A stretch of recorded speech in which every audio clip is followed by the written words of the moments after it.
Hello, hello, hello. Welcome to the Korgog Experience, where I talk Ohio State Buckeyes, talking Buckeyes from the fans' point of view. So if you're feeling what you're hearing, hit that like button. And if you enjoy Buckeye content in general, please subscribe. Help a brother grow this thing out. So let's talk about it.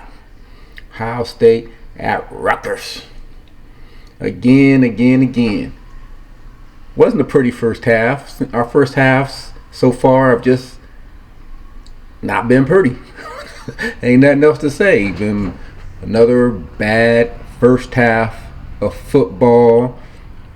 I ain't gonna even at this point in time. I ain't even gonna go there with Kyle McCord at this time. Like I said, the haters are going to hate no matter what it does. They gonna find stuff to say about him. He had a bad first half. I won't even say a bad first half. He had one bad pass and a lot of drops. He had some drops that first half. So like I said last time out, y'all gonna criticize him for the bad stuff. Give him his props when he put the ball there and the receivers drop it. That's all I'm saying. Like I said, if you ain't got nothing good to say, some fans at this point, they said all they gonna say. And at this point, they gonna take the good with the game, with the overall result of the game. Like my man here say, I ain't got nothing good to say about Kyle. I ain't gonna say nothing bad about him, but I ain't got nothing good to say. I'm gonna talk about Henderson. I'm gonna talk about the defense, and I'll leave the Kyle comments for other folks. It is what it is. He ain't going nowhere at this point. Because it's the same people every weekend, posting the same stuff. Like, I know you don't like Kyle McCord. It is what it is. You look at his numbers on the year overall for the year, the numbers aren't bad. They're not what we're probably used to, but the numbers in and of themselves are not bad. There's no other better option. So while you keep posting stuff about pitting someone else in there, ain't nobody else to pit in there. He your quarterback. Let it go. That's it on Kyle McCord. That's it. Ain't talking no more about Kyle McCord. Y'all know how I feel about Kyle McCord. Can he get better? Yeah, he's still learning. There's going to be a learning curve all throughout the year. People think he's supposed to be his best version of himself that he's ever going to be. He should be where he's ever going to be in his life as a quarterback by now. He ain't progressing fast enough. We don't know what the coaches are seeing and what little stuff he's improving on in the coach's eye. But, it is what it is. McCord haters are going to be McCord haters. And it was a rough first half. And let's face it, Rutgers, this is not the same Rutgers team that we used to playing. Greg Schiano's a good coach. He got those guys playing. And it's not easy going into Rutgers. And I didn't think it was going to be an easy game. You got me think about it. You coming off an emotional top 10 win against Penn State, physical defense. You had to go to Camp Randall at night, physical defense. Now the number one ranking comes out. You're bestowed with the number one ranking. Teams are waiting to knock off the number one team in the land, and you had to go to a rough place to play this year at least. And Rutgers, who by the way, they brought a top 10 defense with them. So it was 3 physical games back to back. 3 they had some physical games back to back, and you ain't gonna look pretty all the time. Do you want to get off the faster starts? Hell yeah, you want them to get off the faster starts, but they respond in the second half. You don't want to have to keep responding to in the second half. For once, I like a full 4-quarter game. And honestly, I don't think we have seen that this year. We haven't seen a complete 4 quarters of football. I mean, going down, it's Rutgers. They rough, and I propped them up. But you should not be going down at halftime 7-9 to Rutgers. I'll give y'all that.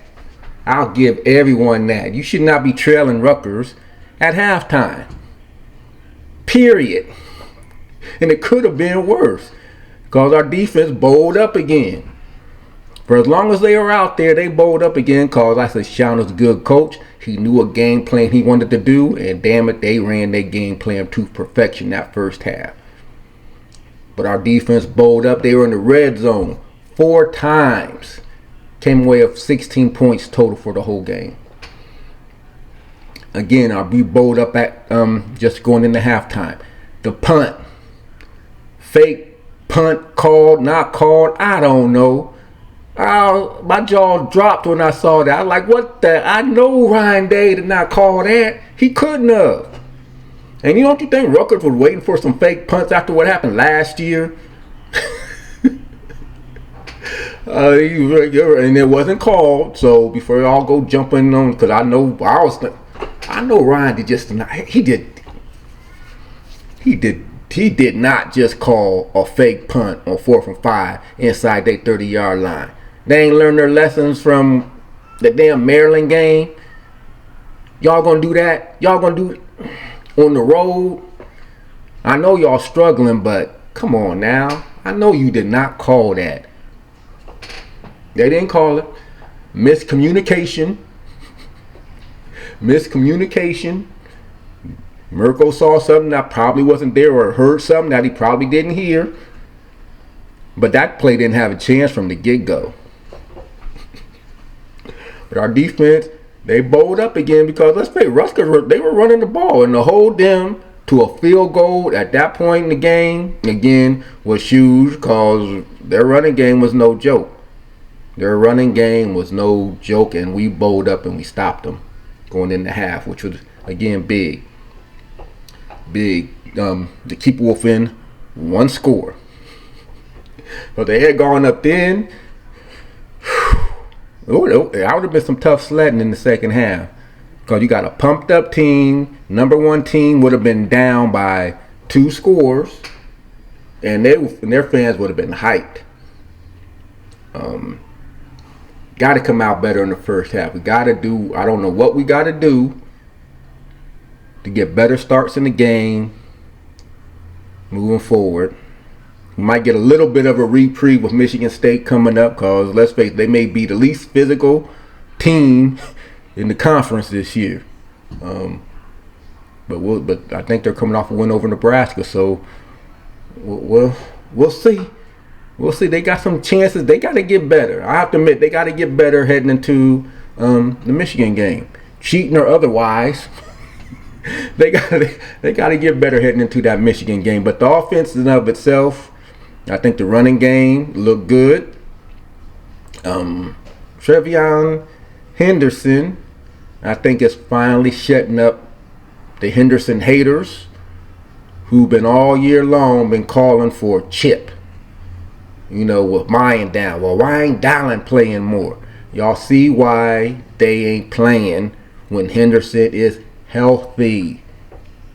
A lot of people don't know. I don't know how long he's been hurt. It's hard playing a game like football when you nicked up, when you hurt. Hell, I can't even get up down my steps half the time when I'm hurt. And he out there playing football and getting tackled and all this other stuff. When you hurt, you're hurt. He probably tried to come back too soon. That's probably why Ryan Day's being real protective of him this year. Because you see the difference when he's healthy. Because they get a good job on Marvin yards wise. We're gonna talk about Marvin some, but they got good corners. They got a good defense. Rutgers has a top 10 defense. Their corners are no joke. And they shut Marvin down. They shut Emeka down. They shut the running. They put some clamps on our receivers, and that's when you need someone like Henderson because he opens it up. Y'all want to take our passing game away? Get the ball to Trevion. And Trevion produced. He had some good numbers today. I believe that was, again, his 3rd or 4th straight game since he's been back over 100 yards. Added some big contributions in the receiving game. Credit to both defenses. Well, before we officially hop into the defensive side of the ball. First time all season long, the offense has had a 40-plus yard play against that Rutgers defense and vice versa. Even though I don't count there. There's a little fumble Rooski. It worked, but y'all gonna get that. That's the asterisk. But the offense is Trevion. I thought he was going to take it, but that's the difference Trevion makes that the other guys do not bring to the table.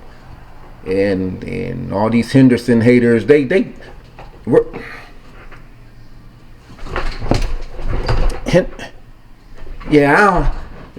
silent. They've been silent. I ain't hearing no Henderson haters for a while now. Cause you done shut them up. Henderson ain't this, he ain't that. The dude runs hard, he fast, he see an opening, he can take it all the way. He's a threat. He's a threat. And that's why he out there. And you saw it today because he was the difference maker today when Marvin Stewart got slowed down some, yardage wise. He made the catches when he needed to. I say, because you know all give these quarterbacks they Heisman moments. May not have been exactly a Heisman moment, but that catch to pit us up by 2 scores, back shoulder catch, boom. McCord put it right where it needed to be. Gets the same defensive back that broke up the previous end zone pass to the end zone. Marvin caught it the second time around. He said, you got me once, all right. I'm going to get you again. I'm going to come right back at you. They went right back at him and scored. Went up 28. Boom, they closed it out going up 35.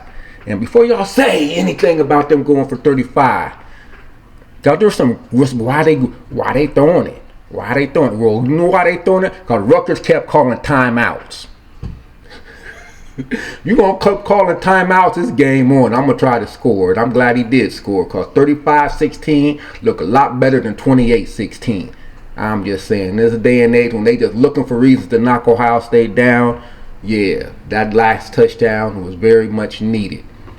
It was very much needed after that first half. Because you know fans were giving it to us. They had talking about Ohio State after that first half, not knowing what was in store for them. Because these one of those Saturdays that creep up on you. One of those Saturdays, because all those fan base from all those other teams were talking shit.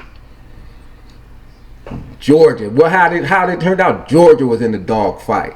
Hell, Florida State was in the dog fight to Pitt. Losing team Pitt. Georgia was at home in the dogfight to Missouri. Oklahoma, all these teams are in the dogfights. So, again, 35-16 ain't looking so bad right about now.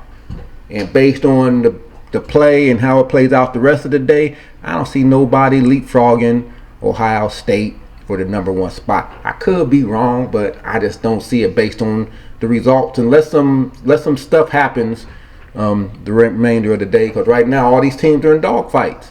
November's crazy, y'all. When November strike, funny thing can happen on the football field. So again, Ohio State 35-16, they look good. And a lot of that is their defense. Yeah, they gave up a touchdown in the second half, but again, 4 trips Rutgers made into the red zone, and they're not a prolific offense, but they are bruising offense.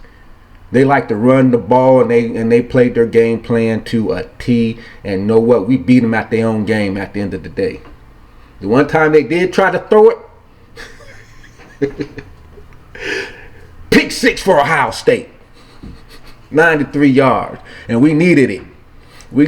That was big at the time. It changed the nature of the game. So again, pick 6 for the Ohio State defense, and a defense that was playing without their #1 corner. The other safety got hurt on that play, Josh Proctor. There's already out Lathan Ransom. Basically, you got to preview what your secondary is going to look like next year, minus Davison. Hartford, Hancock, Styles, Matthews. That's your secondary for next year, basically. And good thing they weren't playing a prolific passing offense. Because Rutgers, they're not a prolific passing offense. But our defense, they stepped up when they needed to. I said they held a good bruising rushing attack. The 3 field goals when they got into the red zone. You think they just been able to line up and just run right at it, because their running back had a big day. The running back had a good day against our defense. Our defense Again, 3 back-to-back physical, tough games against teams that want to run the ball, and they held up. The injuries are mounting up because Eichenberg left the game as well. Stover didn't play.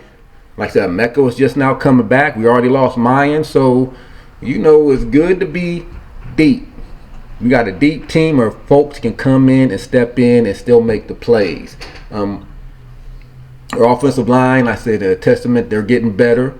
I said Henderson had a good day, both rushing and receiving. And the defense still continues to, like I said, have defense will travel because you never know what you're going to get out of your offense. Thus far this season, we know what we're going to get out of our defense. They're going to be gutsy, gritty, get down. They might get pushed some because they was out there that whole third quarter. Out there, we didn't get the ball in the third cause of the interception we took back. But there was like less than 7 minutes to go in the game in the third quarter by the time our offense finally took the field. And they produced when they needed to produce. That's the one thing about this offense. When they need to go down and get a touchdown in response to another team's touchdown, they pretty much done it consistently every time. You score a touchdown, damn it, we gonna score 1 too. And that's what they did. Rutgers, they got down, they got it up to 16. We went right back down the field and scored a touchdown. So and again, McCord much better in the second half, much more efficient in the second half. And people want to say, he's just doing drop down, he's doing check down. I don't care. It's about moving the chains. Keep your offense on the field. Why are you going to force it down the field? Because he got criticized. He should have forced it. Why did he force it? Why didn't he do his check down? I mean, brother, my man can't win for losing. He checked down. Damn it, he checked down too much. He had that consecutive completion streak. Oh, well, I guess so. You're going to keep checking down. You take what the defense give you. Rutgers was determined not to let our receivers go off, and they held our receivers in check. So you do the next best thing. You don't keep trying to force it in. You had the one bad pass, but other than that, very efficient day. At the end of the day, he had 3 TDs. Could have had 4. You mentioned one of those drops. G. Scott, he hit him in stride. Hit him right on the hands. The receiver's supposed to make those catches. Hit him right on the hands, and of course he dropped it. And that's when Rutgers went down, got one of their field goals. But you got receivers. They receivers for a reason. Catch the ball when it hits you. It hit you on the head. Hit them in stride too. Nobody was around them. But again, a very efficient day for Kyle McCord and the offense. It's second half. First half, not so much. We got to wake up sooner. Hopefully we can wake up sooner next week and get a better, efficient first half out of our offense and not wait till the second half all the time. Second half we outscored them 28-7. That's what you're supposed to do as the number 1 team.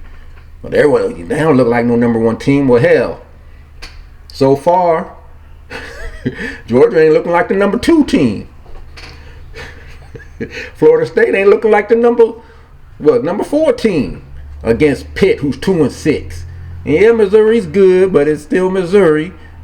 Missouri ain't the Missouri gave them a game last year, so I'm not surprised. But Georgia is at home, so we'll see how it plays out. But again, it's November. You're gonna have some crazy stuff happening in November, and Ohio State did what a number 1 team should do. They figured things out, got it going, and won.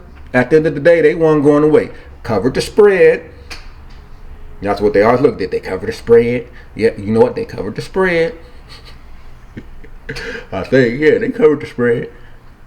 So if not, they came close to covering the spread, but I think they covered it. But it was a good game against another tough opponent who was bringing their A game, and they played their game plan to a T. Schiano's a good coach, y'all.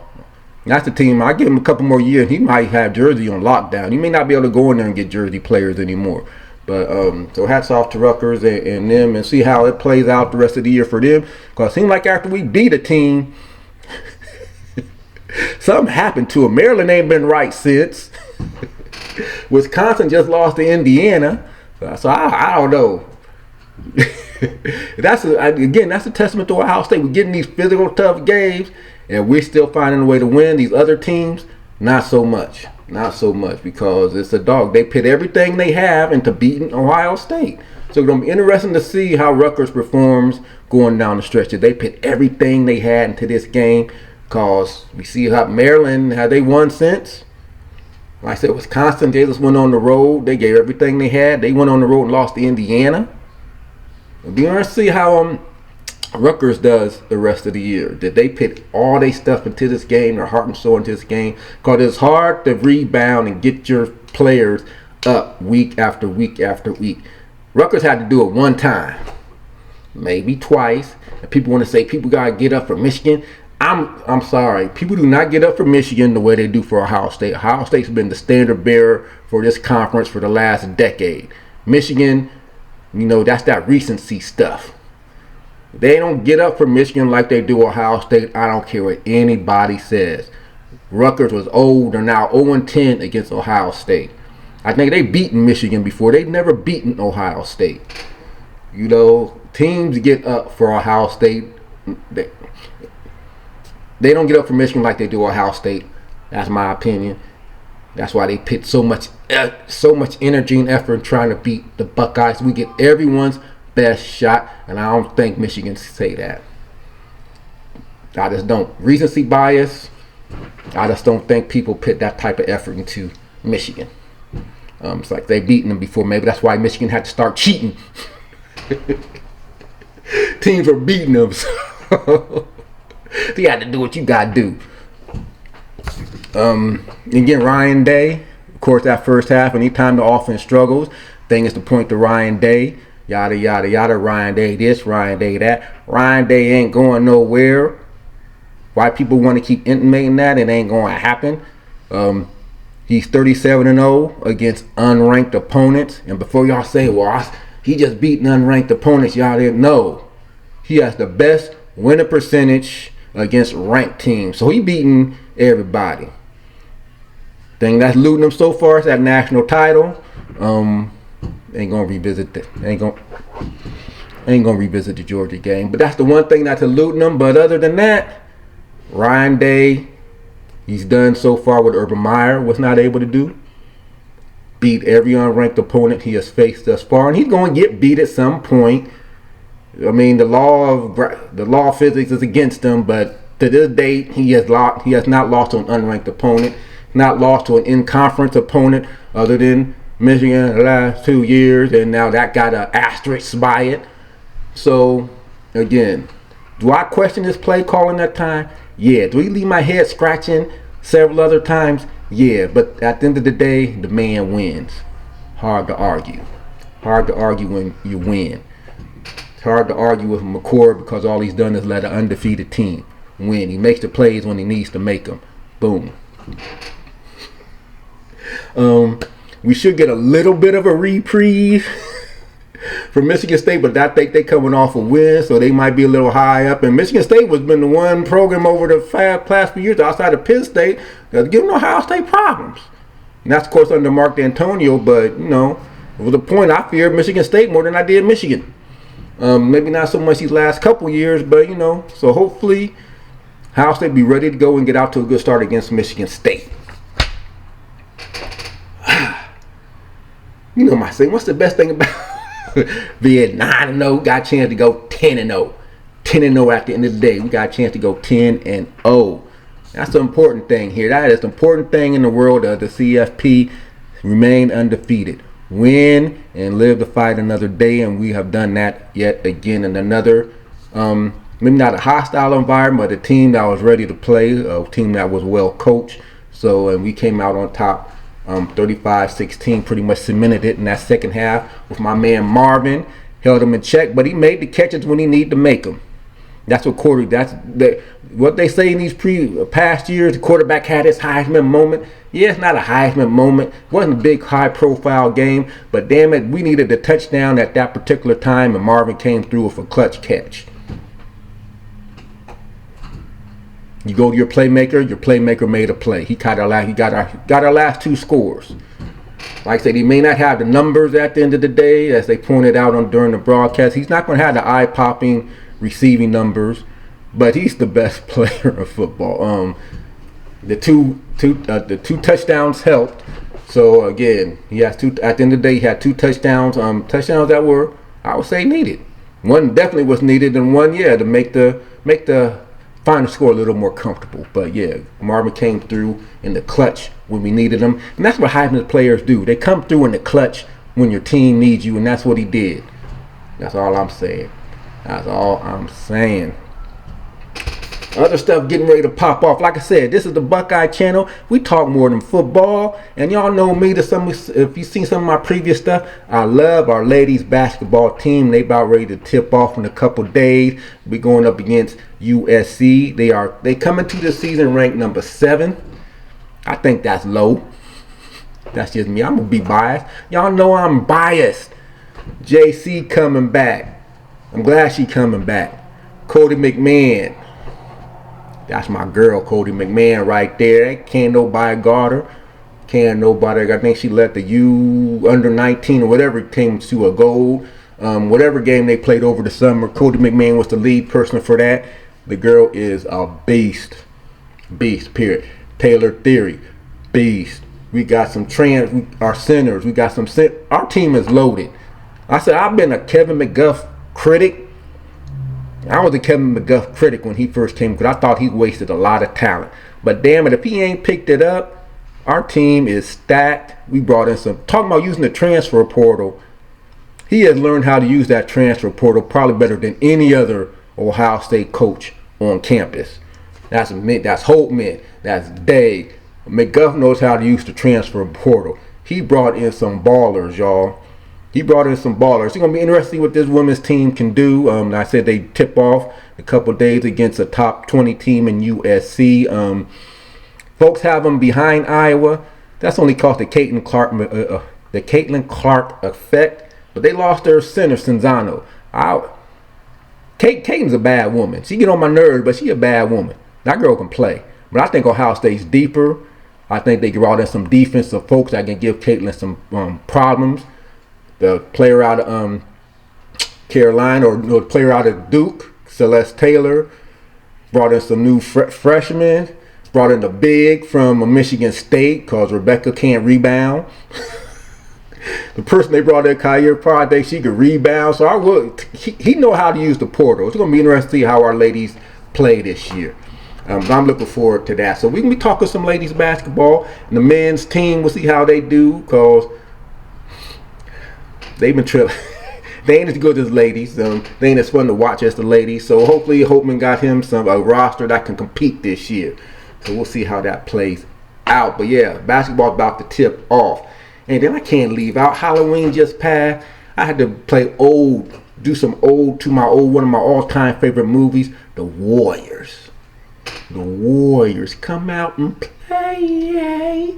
Cleon was my man, even though he went down soon. And I ain't like doing the Afro stuff or Cochise, but those are my 2 favorite characters. But check out my Halloween costume, and with that, if you like it. Again, if you're liking this segment, if you're liking what you're hearing about the Buckeyes, if you want to comment on anything, is Kyle McCord won you over yet? What about Trevion Henderson? Were you a Henderson hater, and now you one of those people chirping crickets? Hit me up in the comment section. Let me feel how you feel how McCord is progressing or not progressing. How you feel about him and our chances moving forward. Again, if you're liking what you're hearing, hit that like button. If you enjoy Buckeye content in general, football, basketball, other stuff moving forward, please hit me up. Please subscribe. And until next time, go Bucks, OHIO. I'm out.